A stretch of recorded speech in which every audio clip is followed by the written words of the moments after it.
This maternity hospital in the province of Malange has brought about a profound change in the attitude of the region's people.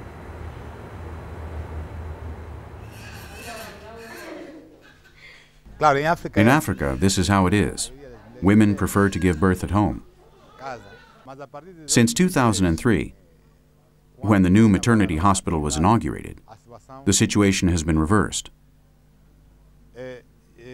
Women now agree to come to the maternity hospital.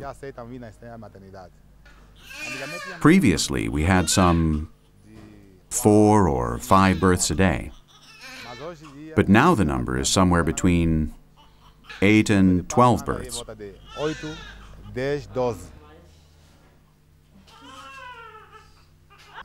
The hospital now has running water. It has clothing for the women, sufficient food, clothes for the babies. It has all the conditions necessary for a modern maternity hospital. Before, we had low numbers for women giving birth and high numbers for mother and child deaths. But it's no longer like that. Last year, we had 1,067 births. And as of only September of this year, we've had 1,743.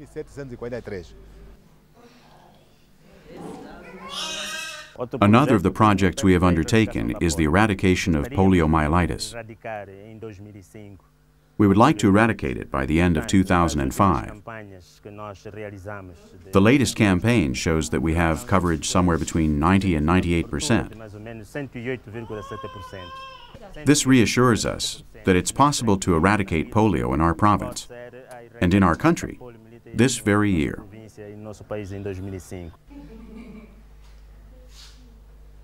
But in fact, the illness which worries us most is malaria. We would like our country to one day have the technical capabilities to produce a malaria vaccine.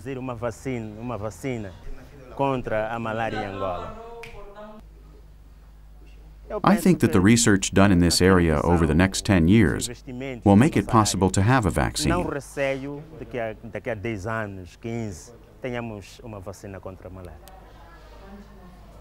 Angola is in good hands at the moment. The level of medical attention available before is not what it is now. Angola is improving. It's on the right path.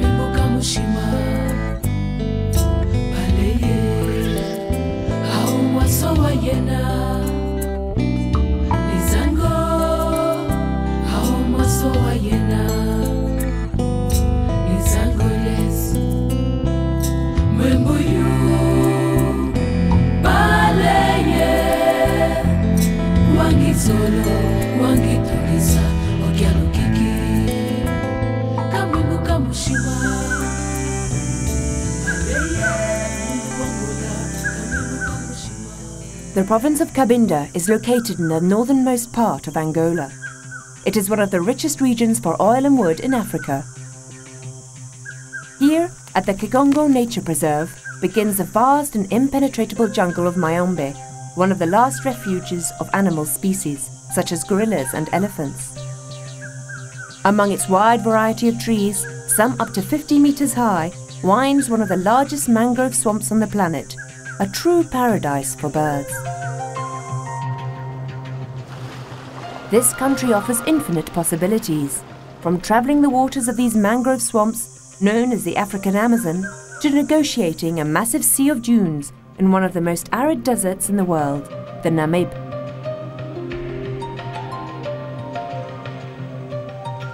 The province of Namibi is the largest fishing area in the country. It is named after the desert which occupies most of its area, known worldwide as the planet's only habitat for a strange flower, the Welwitschia mirabilis. The 15,000 square kilometers of the Iona Nature Reserve shelter this whimsical plant. The virtually unknown Kalandula Falls the largest in Africa after Victoria, are located in Malande. This 105-metre-high wonder interrupts the course of the Kwanza River, the most important in Angola. Another must-see within the province of Malande is Pedras Negras, a mysterious and beautiful rock formation which thrusts itself up in the middle of this plain. This is a unique opportunity to see the loveliest landscapes in all Africa.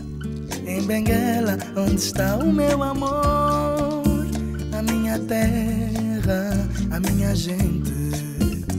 No Benfica. Back in the province of Huila, we travel along a curious road which runs through the Leiba Mountains. Cochilava mais pouco. Aí show! As night falls, Luanda becomes a leisure area par excellence.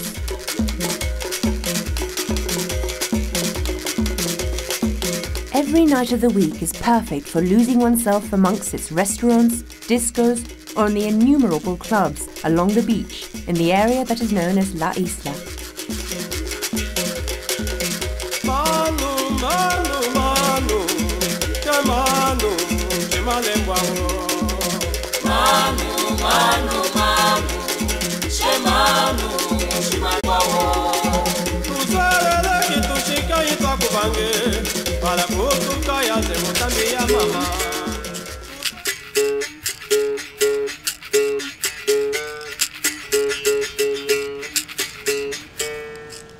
This year, the city of Luanda Hill will host the first triennial of contemporary art. The TAC, or Contemporary African Art and Culture Territories, is a foundation which seeks not only to create a cultural movement, but also to reflect upon all the permutations of Angolan modern history. The triennial will last 3 months. It will begin in November-December 2005 with the Imagetica Festival, cinema, documentaries, photography, and also African television, which is going to offer historic moments from its past. Between 100 and 150 artists will be represented, with a total of 300 international guests.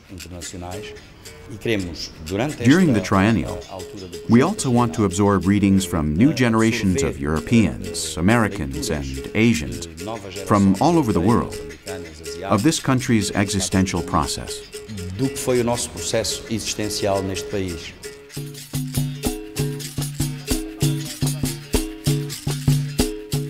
Capoeira is known internationally as a Brazilian cultural tradition, but its roots are fundamentally Angolan.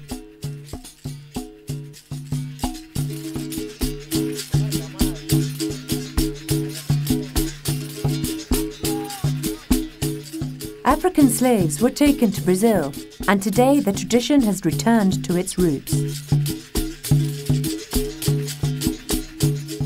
The historian Kekiabuneske Fukau describes how the word capoeira has its origins in a native Angolan language, Kikongo.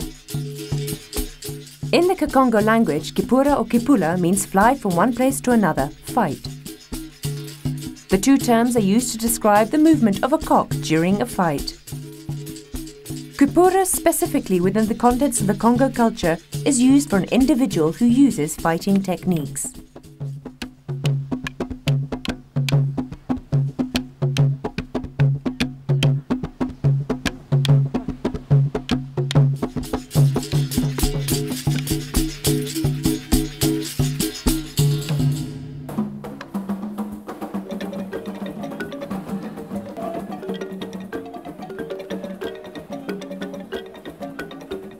The Kilindukilo Ballet has been a leader in national and international dance for more than 20 years.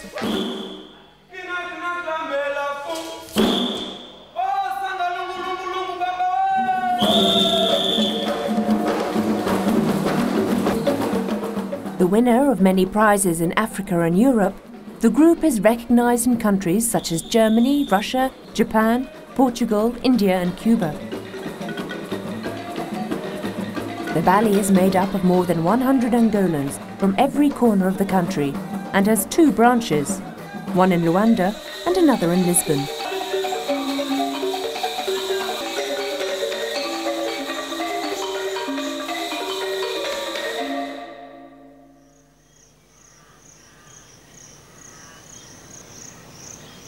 Angola is rich. Of this there can be no doubt. But where does this wealth come from? From the water.